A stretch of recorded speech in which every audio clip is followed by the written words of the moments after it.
اعوذ باللہ من الشیطان الرجیم بسم اللہ الرحمن الرحیم والصلاة والسلام علی خاتم النبیین۔ السلام علیکم ورحمۃ اللہ وبرکاتہ۔ آج دادا پوتا شو لے کے آپ کی خدمت میں حاضر پھر، اور آج ہم بات کریں گے پاکستان کے اندر جو اگرچہ ہفتے کو معیشت بند ہوتی ہے لیکن کچھ نہ کچھ خبریں تو ہوتی ہیں، ان کے اوپر بات کریں گے، اور اس کے علاوہ اور بھی موضوعات جو آپ کا فیڈ بیک آتا رہتا ہے اس کے اندر جو سوالات ہیں وہ بھی اٹھائے جائیں گے، اور ہم جو ہیں وہ اب سوالات کی بھرمار ہے، اگرچہ تھوڑے دنوں کا بیک لاگ رہ گیا ہے لیکن اس کے اوپر بات کریں گے، اس کے اوپر بھی بات کرتے ہیں۔ اور آج کی جو خبریں ہیں، 1.5 دہائی سے ہمارا یہ کوشش جاری ہے کہ ہم نے اس کو کمرشل نہیں کرنا، اگرچہ ہم نے کمرشل معاملات کے اندر ہی آپ کے سوالات کے جواب دینے ہوتے ہیں، لیکن اس کو ہم نے کمرشل نہیں کرنا۔ یہ فی سبیل اللہ ہمارا فی سبیل اللہ کیا ہونا ہے یار، بندے کی اپنی ضمیر کی بات بھی تو ہوتی ہے نا، کچھ نہ کچھ مثبت بھی کرنا چاہیے لوگوں کے لیے۔ آج جو ہے خبریں، اور خبروں کے اندر سب سے پہلے IMF نے کہا ہے کہ اسٹینڈ بائی ارینجمنٹ کا جو ریویو ہے اس کے لیے ہم آپ کو اپنا وفد جو ہے وہ بھیجنے کے لیے تیار ہیں۔ ظاہر پاکستان میں حکومت سازی کا عمل سیزن چل رہا ہے، آج پریزیڈنٹ کا الیکشن بھی ہے، یقیناً زرداری صاحب جو ہیں وہ اپنے مخالف سے ڈبل ووٹ لے کے منتخب ہو جائیں گے، تو اسٹینڈ بائی ریویو جو ہے اس کے لیے انہوں نے کہا ہے کہ ہم بھیجنے کے لیے تیار ہیں۔ نال ہی انہوں نے ریپٹا کرا دیا ہے PTI کو کہ جناب آپ یہ جو ہم سے کہہ رہے ہیں کہ ہم پاکستان کے لیے اگلے ریویو کو مشروط کریں کہ پاکستان کی موجودہ الیکشن کمیشن 30% نشستوں کا آڈٹ کروائے اور وہ سیٹیں ہمیں دے۔ آڈٹ سے پہلے ہی فیصلہ جاری کر دیا کہ وہ تو سیٹیں ہم جیت گئے ہوئے ہیں تو وہ ہمیں دے، تو اس کے اوپر بھی انہوں نے کہا کہ بھائی جان یہ ہمارا مینڈیٹ نہیں ہے، یہ مطالبہ آپ ہم سے نہیں کر سکتے۔ تو سٹینڈ بائی ریویو جو ہے یہ اس کا ہونا ہے جو چاچو نے ریزائن کرنے سے پہلے ایز اے پرائم منسٹر لیا تھا، وہ والا۔ لیں جناب، پہلی خبر تو یہ ہو گئی۔ دوسری خبر یہ ہے کہ SNGPL کو FBR نے 160 ارب روپے کا ٹیکس کا نوٹس بھیج دیا ہے کہ بھجن یہ آپ ٹیکس کھا گئے ہیں، خاص طور پہ RLNG جو امپورٹ ہوئی ہے اور آگے آپ نے جو ہے وہ عوام الناس کو بیچی ہے، اس میں آپ نے 160 ارب روپے کا ٹیکس تو وصول کر لیا ہے، ہمیں جمع نہیں کروایا، تو لے آ جاؤ ادھر۔ تو SNGPL جو پچھلے دنوں چھلانگے مار رہا تھا اس کا شیئر، اس کے اوپر ہتھوڑا بجا ہے اور یہ آپ کو اب نیچے آتا ہوا نظر آئے گا۔ یہ جناب اللہ آپ کا بھلا کرے، حکومت پاکستان نے اور اقتصادی رابطہ کمیٹی نے یہ فیصلہ کیا ہے کہ مارک اپ سبسڈی جو تھی، جو کہ میکنائزیشن، مثلا اگر کوئی کسان یا کوئی بڑا فارمر جو ہے وہ کوئی بڑی مشین امپورٹ کرتا ہے، ہارویسٹر ہو گیا، یہ وہ سارا کچھ وہ جو امپورٹ کرتا ہے، اس کے اوپر نہ صرف کہ اسے کم شرح سود کے اوپر قرض دیا جائے گا بلکہ اس کو سبسڈائز کیا جائے گا۔ سبسڈی ہو گئی نا جی، کہ اگر مارکیٹ کے اندر سود جو ہے وہ 22% ہے کسی بھی چیز کو، جب آپ بینک سے قرض لے کے خریدتے ہیں تو حکومت نے ایک اسکیم انٹروڈیوس کروائی کہ اگر آپ باہر سے مشینری امپورٹ کرتے ہیں یا مقامی مشینری بھی خریدتے ہیں اور قرض لیتے ہیں تو اس کے اوپر جو شرح سود ہوگی وہ 22% نہیں ہوگی بلکہ 7% ہوگی یا 8% ہوگی، تو وہ جاری رکھنے کا فیصلہ کر دیا گیا ہے۔ اقتصادی رابطہ کمیٹی اپنا کابینہ کی اقتصادی رابطہ کمیٹی نے، اب کابینہ اس کے اوپر مور لگائے گی اور اس کی منظوری دے دے گی۔ گزشتہ موجودہ مالی سال کے اندر جولائی سے لے کے فروری تک بیرون ملک سے بھجوائی گئی جو رقوم ہیں ان کے اندر 1% کی کمی ہوئی ہے، اور اس کے علاوہ مارچ کے پہلے ہفتے کا ڈیٹا آ گیا ہے مہنگائی کا، افراط زر کا، اور اس کے مطابق مہنگائی کے اندر 1.11% کا اضافہ ہوا ہے۔ محکمہ شماریات نے اس اضافے کو منسوب کیا ہے پیاز کی قیمتیں بڑھ جانے سے جس کی قیمت کے اندر 33% کا اضافہ دیکھا گیا ہے۔ اب پیاز جو ہے وہ سندھ کی ایک بہت بڑی فصل ہے، اور یہ موسم پیاز کی فصل کے کٹنے کا اور مارکیٹ میں آنے کا ہوتا ہے۔ یہ جو دن جن کے اندر ہم آج بیٹھ کے پروگرام کر رہے ہیں اور آپ سے مخاطب ہیں، ان دنوں میں پیاز جو ہے وہ بہت ہی سستا ہوتا ہے۔ کسی زمانے میں تو یہ 5 روپے کلو تک چلا جایا کرتا تھا، لیکن اب چونکہ افراط زر کی وجہ سے پاکستان کی کرنسی کی قدر کے اندر شدید کمی واقع ہو چکی ہے، تو اب بھی یہ 40-50 پہ ان دنوں میں چلا جایا کرتا تھا۔ لیکن پتہ نہیں اس سال کیا چمتکار ہوا ہے کہ پیاز کی قیمتیں نیچے نہیں آئیں، اور وہ جو اتنا بڑا پیاز ہوتا تھا وہ اتنا بڑا، یعنی کہ کسان جو ہے وہ جلدی میں اس کو نکال کے تو ڈال رہا ہے مارکیٹ میں، کیونکہ ریٹ بہت زیادہ ہے۔ ریٹ بڑھنے کی 2 وجوہات ہیں۔ ایک وجہ جو ہے وہ تو یہ ہے کہ پیاز مارکیٹ میں نئی فصل کا آیا ہی نہیں ہے، اور دوسری وجہ یہ ہے رمضان المبارک آ گیا ہے، اور رمضان المبارک کے اندر اس کی ڈیمانڈ بڑھتی ہے۔ وہ گھر جن کے اندر جو ہے وہ عمومی حالات کے اندر 2 افراد کا کھانا پکتا ہے، رمضان شروع ہوتے ہی وہ 4 افراد کا یا 5 افراد کا یا 10 افراد کا کھانا پکنا شروع ہو جاتا ہے، اور اس کو منسوب کیا جاتا ہے کہ جو ان کے ارد گرد ہوتے ہیں، مطلب خوشحال گھرانوں کے اندر اگر چوکیدار نے روزہ رکھنا ہے یا ڈرائیور نے بھی روزہ رکھنا ہے یا گھر میں کام کرنے والی نے بھی روزہ رکھنا ہے، اور وہ ان اوقات میں سحری یا افطاری میں گھر میں موجود ہیں، تو اس کو یہ نہیں کہا جاتا کہ اے لے پھڑ 200 روپیہ تو جا کے بازاروں کھایا۔ تو جو ہماری خواتین ہوتی ہیں رحم دل، ویسے بھی میاں کے علاوہ خاتون ہر شخص کے لیے رحم دل ہوتی، تو وہ ان کے اندر رحم آتا ہے، اور وہ جو ہوتی ہیں وہ فوری طور پہ ان کے لیے وہ فراہم کر دیتی ہیں۔ تو خیر یہ ایک صورتحال تھی، میں نے کہا کہ آپ کے علم میں عرض کر دی جائے۔ تو یوں اب مجھے یہ نہیں پتا کہ کیا سندھ کے اندر جو پیاز کی فصل ہے وہ تباہ ہو گئی ہے، کیونکہ ان دنوں کے اندر دھوپیں پڑ گئی ہیں سندھ کے اندر، اور دھوپ پڑنے سے گندم بھی وہاں کی میچور ہو گئی ہے، اور پیاز بھی میچور ہو جانا چاہیے اور اسے مارکیٹ میں پہنچ جانا چاہیے، لیکن ان دنوں کے اندر 250 روپے کلو پیاز مل رہا ہے۔ یار اس کا مطلب ہے کہ یا تو فصل خراب ہو گئی ہے یا فصل جو ہے وہ بھی پہنچی نہیں ہے۔ تو آپ کے علم میں اگر اس حوالے سے کوئی بات ہو اور آپ اندرون سندھ سے ہمیں سن رہے ہوں تو ہمارے علم کے اندر اضافہ آپ نے ضرور کرنا ہے۔ تو لیں جناب، ایک صاحب کا فیڈ بیک ہے، عثمان صاحب کا۔ انہوں نے پہلے بھی کہا تھا کہ جی میں بٹ کوائن کے اندر جو ہے وہ سرمایہ کاری کرنا چاہتا ہوں۔ میں نے بڑا ڈیٹیل میں جواب دے دیا تھا کہ بھائی جان یہ حرکت نہ فرمائیں، آپ کی مہربانی ہے۔ آہو یہ جناب اللہ آپ کا بھلا کرے، یہ تو پرانا میسج ہے، یہ تو کھل نہیں رہا، لیکن 28 فروری کا میسج ہم پڑھ رہے ہیں۔ السلام علیکم دادا جی۔ سر میں نے آپ سے یہ انفارم کرنا ہے کہ کیا یہ جو ہمارے ملک میں P P S C, C S S اور پی ایم ایس کے جو ایگزام ہوتے ہیں، کیا یہ فل % میرٹ پہ ہوتے ہیں یا اس میں کوئی تھوڑا بہت ہوتا ہے؟ تو اس کے بارے میں تھوڑا سا بتا دیں۔ میں نے سنا ہے کہ اس میں جو پہلے ریٹائرڈ افسران ہیں جیسے، تو ان کے بچوں کو میں نے سنا ہے پہلے اپرچونٹی دی جاتی ہے، اور جو ہمارے جیسے مڈل کلاس نیچے سے کوئی پڑھ لکھ جاتے ہیں تو وہ اپلائی کرتے ہیں، تو کیا ان کے لیے کچھ ہوتا ہے کہ یہ سارا جو ہے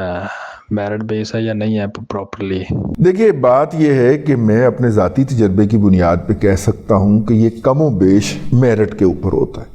میں نے Punjab public service commission qualify بھی کیا ہوا ہے، کوالیفائی کرنے کے بعد میں نے جوائن نہیں کیا تھا، مجھے صرف یہ بتانا تھا کہ ایڈی وی کو وڈی گل نہیں۔ سی ایس ایس بھی میں نے کوالیفائی کیا ہوا ہے اور میں نے امتحان دیا تھا۔ یہ ہو سکتا ہے، مطلب یہ اس میں کوئی آرگنائزڈ سرگرمی نہیں پائی جاتی۔ سی ایس ایس کے لیے بھی اور پی سی ایس کے لیے بھی کوئی منظم سرگرمی نہیں ہو سکتی۔ میں 1-2 دفعہ میس کام کے حوالے سے ایک اسپیشلسٹ کے طور پہ ایک انٹرویو کے پینل پہ مطلب 1 سے زائد مرتبہ بیٹھا ہوں۔ اس میں یہ تو ہو جاتا ہے کہ میرا کوئی اسٹوڈنٹ جو ہے وہ سامنے آ گیا انٹرویو دینے کے لیے، اور کوئی پلان نہیں تھا، ٹھیک ہے، مجھے کہا گیا کہ جناب فلاں دن یہ انٹرویو ہونے ہیں، آپ اس پینل کا حصہ ہوں گے۔ تقریباً کوئی 18 یا 19 انٹرویو تھے، اس میں اس پینل کا حصہ بن کے بیٹھ گیا. ان 18 بچوں میں سے 2 بچے وہ تھے جنہوں نے مجھ سے پڑھا ہوا تھا, ایک بچہ جو تھا جس کو میں نے پہچان بھی لیا. ٹھیک ہے, تو یہ جو ایک پدرانہ شفقت ہوتی ہے, جو ایک استاد کی محبت ہوتی ہے اپنے بچے کے لیے, اور خاص طور پہ وہ بچہ جو کلاس میں اس کو یاد رہ جائے. اور یاد کون سا بچہ رہتا ہے؟ جو کلاس کے اندر پارٹیسپیٹ کرتا ہے, کلاس ایکٹیویٹی کے اندر جو اپنا ہوم ورک پورا رکھتا ہے, جس کے پاس بیشتر سوالوں کے جوابات ہوتے ہیں, تو وہ بچہ استاد کو یاد رہ جاتا ہے. تو وہ بچہ جو تھا میں نے مطلب کہ تھوڑی سی اس کو فیور کر دی. مطلب کہ اگر میں نے اس کو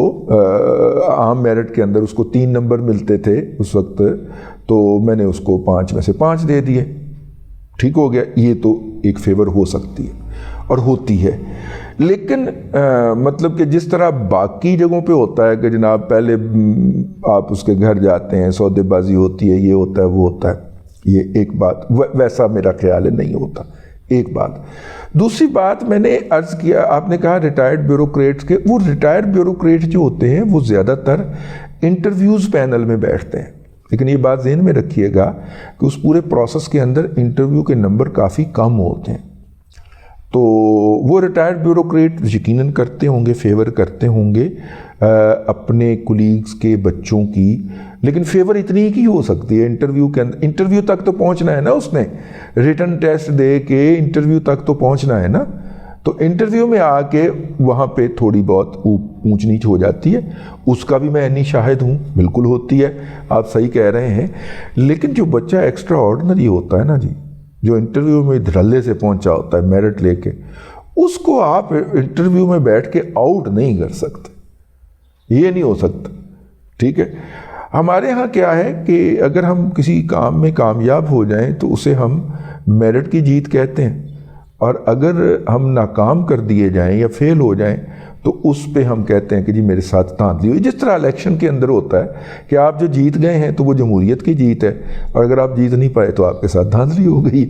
اسی طرح یہ بھی ہے, یہ ہمارا قومی مزاج.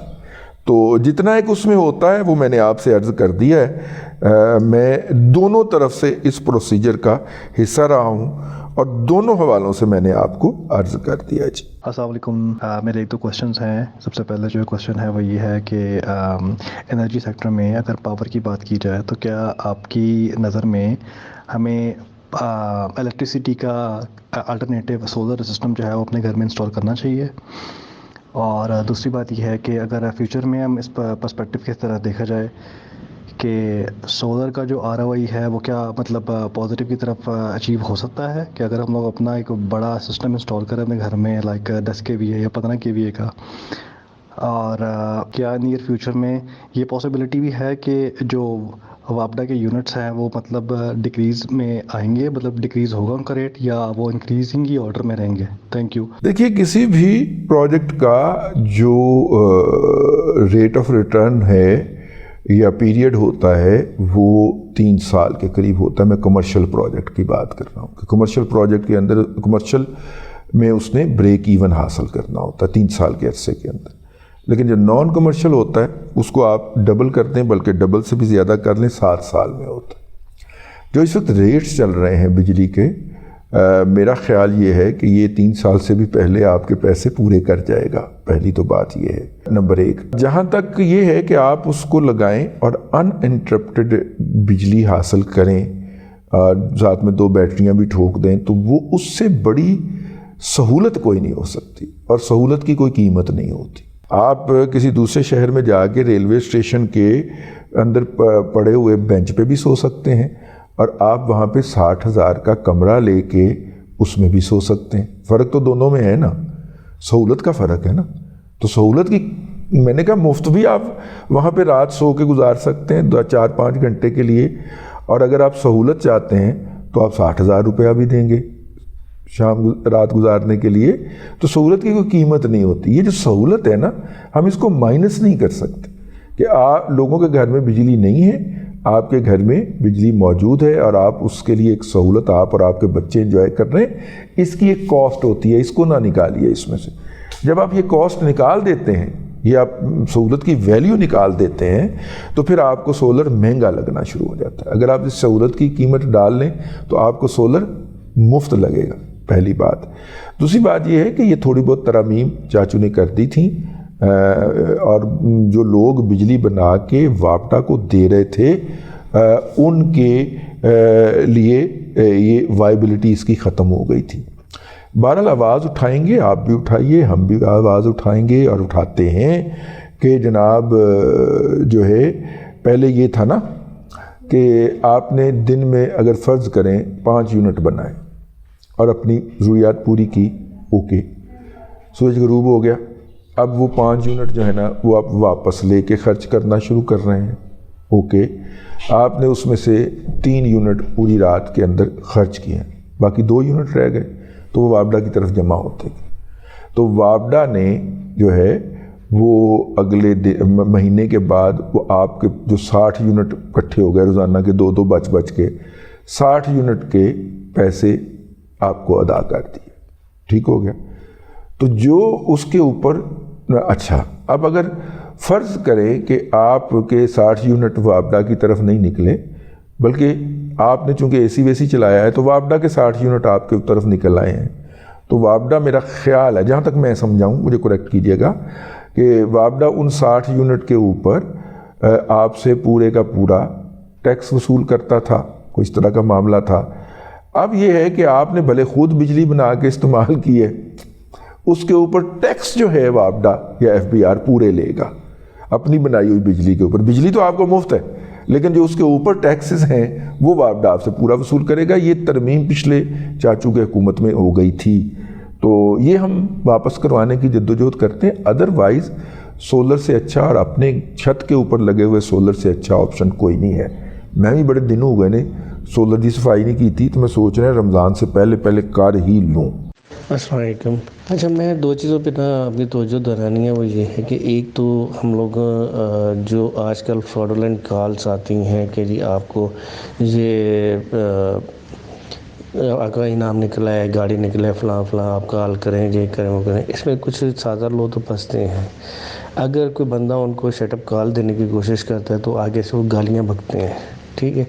اس طرح سے ہو کیا رہا ہے کہ لوگوں کے فونز ہیک ہوتے ہیں، اس میں موبائلز ایپس میں ان کے بینک اکاؤنٹس ہیں اور بہت ساری چیزیں ہیں، ان کو ہیک کر کے وہ پیسے نکال لیتے ہیں۔ یہ بھی سسٹم چل رہا ہے کچھ عرصے سے طرح کے، لیکن یہ بہت زیادہ تو نہیں، لیکن یہ چل رہا ہے، ٹھیک ہے۔ ایزی پیسہ تو وہ بہت ایزیلی نکال لیتے ہیں، لیکن جو بینک اپلیکیشنز ہیں اس میں سے تھوڑا ان کو مشکل ہو رہی ہے۔ اب مجھے پچھلے کئی دنوں سے کالز آ رہی تھی، میں ان کو پہلے تو اٹینڈ نہیں کیا، پھر میں نے اٹینڈ کیا تو اس کو میں نے کہا یار چھوڑو، بند کر دو اتنا کہ، پھر مجھے کال آئی، اس نے کہا یہ نہیں جی یہ ہو گیا، میں کہا یار اچھا چھوڑ دو مجھے، میں نے اس کو آدھی بات سن کے بند کر دیا۔ پھر میں نے کیا کیا، دوسرے نمبر سے اس کو ڈائل کیا، میں نے کہا یار یہ آپ نے مجھے بتایا تھا کہ انعام نکلا، ہاں جی آپ کا انعام نکلا ہے، یہ ہے وہ، حالانکہ وہ اس نمبر پہ تو مجھے کال ہی نہیں آئی تھی۔ اچھا، جب کال انہوں نے کہا جی میں اس کو کرتا ہوں، اس کو میں نے کہا یار کیوں یہ اس طرح سے تم لوگ کیوں بکواس کر رہے ہو، تم لوگوں کو اندازہ ہے کہ آپ لوگ فراڈ کر رہے ہیں، تو ہم لوگ آپ کو نا، یعنی کہ وہ غلیظ گالیاں بکنی شروع ہو گیا مجھے الٹیمیٹلی میری مسز بھی پاس کھڑی تھی، مجھے نا بند کرنا پڑا۔ میں نے پی ٹی اے کو کال کیا، پی ٹی اے پہ پہلے ان کی ویب سائٹ نہیں کھول رہی تھی میرے موبائل کے اوپر، ایٹ دا اینڈ میں نے ان کو کال کیا،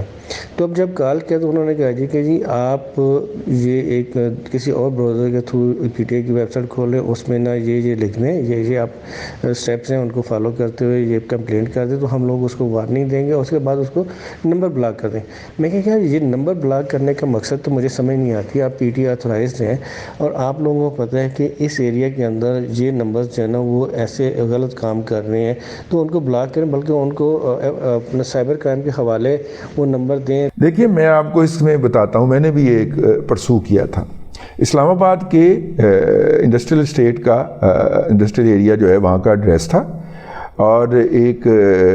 بریگیڈیئر صاحب اور ان کے نیچے 2 کرنل صاحبان کے نام آ رہے تھے ویب سائٹ کے اوپر، اور وہ soft where app development company کے طور پہ رجسٹر تھے۔ وہاں سے مجھے میری مسز کو کال آئی، میں نے وہ کال اٹینڈ کی اور میں نے اس کی پوری بات سنی، اور وہ یہ کہہ رہا تھا کہ یہ ایک بندہ جو تھا اس نے قرض لیا تھا، اوکے، قرض میں اس نے گارنٹر کے طور پہ آپ کا نام دیا ہوا ہے۔ میں نے کہا بھائی میں تو نہیں جانتا ان صاحب کو، تو اس نے آگے سے گالیاں دینی شروع کی الحمدللہ اللہ تبارک و تعالیٰ نے اس صلاحیت سے نکالا ہے، مطلب اس صلاحیت سے نوازا ہے کہ اس نے جو گالی دی میں نے اس سے کوئی لاکھ گنا بڑی گالی دی اس کو۔ اس کے بعد میں نے پی ٹی اے کو نہیں اپروچ کیا، میں نے اس اکاؤنٹ کا پھر اس کے ظاہر میں نے اس کو زیادہ گالیاں دی تھیں، اس کا پھر فون آیا، میں نے فون اٹینڈ کرتے پھر اس کو گالیاں دی، ٹھیک ہے، اچھا پھر اس نے ایک اور نمبر سے فون کیا، میں نے وہ فون نمبر اٹینڈ کر کے پھر اس کو گالیاں دی، ٹھیک ہے، میں نے اس کی نہیں سنی، میں اپنی گالیاں کڑیاں، میں نے پھر وہ تینوں نمبر جو تھے وہ ٹویٹر پہ ڈال دیے اور کہا کہ یہ حرکت کر رہے ہیں، اور میں نے اپنے فالوور سے گزارش کی کہ جناب اس کا ڈیٹا نکال کے لائیں، پھر اس کا ڈیٹا نکالا گیا اور لوگوں کو بتایا گیا۔ اس میں سائبر کرائم نے کچھ نہیں کرنا، کیونکہ انہوں نے آگے بریگیڈیئر بنیا ہوا ہے، بنیا بھی نہیں ہویا تو کم از کم انہوں نے لکھا ہوا ہے۔ پھر ان کے وکٹمز جو تھے وہ نکل کے باہر آنا شروع ہوئے، ان بندوں کو میری اطلاع کے مطابق اگلے 3 دنوں کے اندر وہ تمام موبائل سمیں جو جاری ہوئی تھیں اس کمپنی کے نام کے اوپر وہ بلاک کر دی گئیں، اور ان کو وہ بزنس وہاں سے وائنڈ اپ کرنا پڑ گیا جو فراڈ کا وہ سلسلہ چلا رہے تھے۔ لیکن مجھے بتایا گیا کہ وہ باقاعدہ انڈسٹریل اسٹیٹ کے اندر ان کا دفتر تھا، سافٹ ویئر کے نام سے وہ کاروائی ڈال رہے تھے اور ہیڈ اس کو کر رہے تھے یہ والے لوگ۔ سمپلی پچھلے دنوں آپ نے سنا ہو عبدالقیوم صدیقی صاحب کو کال آ گئی کہ میں جناب GHQ سے حوالدار فلانا بول رہا ہوں اور ہمارے لوگ گئے تھے آپ کے گھر میں مردم شماری کے حوالے سے، کچھ ڈیٹے کی تصدیق چاہیے آپ سے، ٹھیک ہے۔ اور یہ کال کو 2.5 سال پہلے انہی الفاظ کے اوپر مشتمل میری سگی ہمشیرہ کو اسلام آباد میں آئی تھی، اور میں نے کہا تھا کہ اس کو رسپونڈ نہیں کرنا آپ نے، ٹھیک ہے۔ وہ کوئی بینک کی تفصیلات پوچھ رہا تھا، میں کہا بالکل بھی نہیں بتانی آپ، ٹھیک ہے۔ لیکن یہ کافی دیر سے فراڈ چل رہا ہے۔ اس کے زیادہ تر آپریٹو جو ہیں وہ اپنے آپ کو اسلام آباد میں شو کرتے ہوتے وہ نہیں ہیں۔ یہ میں نے اس کے وہ جو 2.5 سال پہلے سم تھی میں نے اس کا پیچھا کیا تو پتہ چلا کہ وہ لیا کے علاقے سے سم جاری ہوئی ہے۔ آپ نے یہ نہیں سمجھنا کہ صدیق جان اتوں کو فراڈ کر رہا سی، وہ بھی لیا دا ہے نا، وہ لیا کے علاقے سے وہ سم جاری ہوئی تھی۔ جب وہ میری پرسوئنس کے اوپر پولیس وہاں پہ پہنچی اور وہ ایک خاتون بیچاری جو تھی وہ کوئی 70 سالہ خاتون تھی، کوئی 60 سالہ خاتون تھی، وہ گاؤں دیہات میں مزدوری کرنے والی خاتون تھی، اس نے بتایا کہ پچھلے رمضان کے اندر جب آٹے کے تھیلے یہاں پہ تقسیم کرنے کے لیے ٹرک آیا تھا تو اس میں وہ ایک ڈبی کے اوپر انگوٹھے کا نشان لگواتے تھے، تو وہ آپ دیکھیے فراڈ کا لیول دیکھیں کہ آپ نے انہوں نے آٹے کا 10 کلو کا تھیلا دیا ہوگا اس کو، اور ایک وہ اس کے اوپر انگوٹھے کا اس سے نشان لگوا لیا ہوگا، اور اس نشان کے اوپر سم جاری کروا کے اور وہ یہ فراڈ کرتے ہوئے پائے جا رہے تھے۔ صرف دوست احباب کو آگاہ کریں، ہمارے اداروں نے لا انفورسنگ اداروں نے کچھ نہیں کرنا، کیونکہ ان کے سربراہ کوئی کرنل ہے، کوئی بریگیڈیئر ہے، جنرل نہیں کرتے لیکن نچلے کوئی میجر صاحب ہے، اور آپ کو بن کے وہ حوالدار اور کیپٹن بن کے فون کر رہے ہوتے ہیں، تو اس لیے اس طرف اب ان کو بند بھی نہیں کروا سکتے، ظاہر ہے آپ کو وہ کیپٹن کہہ سکتے ہیں تو پی ٹی اے کو بھی کہہ سکتے ہیں، اور پی ٹی اے والا مولوی تو بیٹھا بھی ویسے بھی میرا مطلب ہے کہ فیسیلیٹیٹ کرنے کے لیے ہے، اس پاکستان کے اندر فراڈیوں کو فیسیلیٹیٹ کرنے کے لیے جو سب سے بڑا ادارہ ہے اس کا نام ہے پی ٹی اے، اور ماشاءاللہ حاضر سروس ایک باشرہ مولوی صاحب اس حرام کام کے اوپر بٹھائے گئے ہوئے ہیں، تو اس لیے کوئی بہتری کی گنجائش نہیں ہے۔ اپنا کردار آپ ادا کرتے جائیں، بالکل اس بندے کی طرح جو جب دیکھتا ہے کہ گٹر کا ڈھکن چوری ہو گیا ہے تو وہ فوری طور پہ موٹر سائیکل یا گاڑی روکتا ہے، اور وہ جو سوراخ ہوتا ہے جس میں کسی کا پہیہ وجنا ہوتا ہے اور اس کی زندگی بھی جا سکتی ہے، اس کے اندر اور نہیں تو اپنا مکئی کے پٹھے ڈال دیتا ہے تاکہ نظر آئے کہ او ہو سوراخ ہے، یا اس کے ارد گرد کوئی وہاں پہ کوئی ٹوکری پھل کی پڑی ہو وہ رکھ دی، یہ کر دیا، وہ نشاندہی کر جاتا ہے، اپنا کردار ادا کر جاتا ہے کہ کوئی نہ وجہ یہاں پہ۔ آپ نے اور میں نے یہ کردار ادا کرنا ہے، پولیس نے کچھ نہیں کرنا، ایف آئی اے نے کچھ نہیں کرنا، اور پی ٹی اے نے تو ان کو فیسیلیٹیٹ کرنا ہے۔ یہ بات میں پوری ذمہ داری کے ساتھ کہہ رہا ہوں۔ اب تک کے لیے اتنا ہی، اگلے ولاگ کے اندر اگلے دادا پوتا شو کے اندر پھر حاضری ہوگی۔ اللہ تبارک و تعالیٰ آپ کو آسانیاں عطا کرے اور آسانیاں خلق خدا میں تقسیم کرنے کی توفیق عطا کرے۔